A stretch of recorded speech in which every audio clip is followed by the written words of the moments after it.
Hello, welcome back to our channel. Today I'm going to show you how to integrate HubSpot with Apollo in just a few simple steps. This integration boosts your workflow by connecting both platforms, making data management and automation much smoother.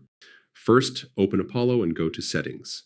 Inside, click on Integrations where you'll find all the external services you can connect. From the list, locate HubSpot and click Connect.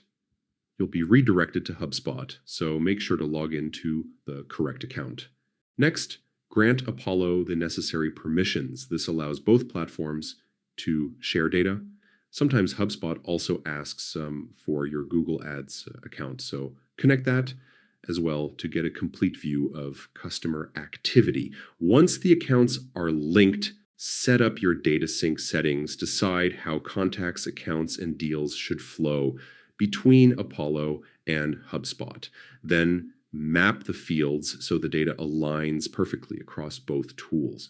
And that's it. You've successfully integrated HubSpot with Apollo. Now enjoy the efficiency of having both platforms work seamlessly together. Thanks for watching, and don't forget to like, share, and subscribe for more helpful guides.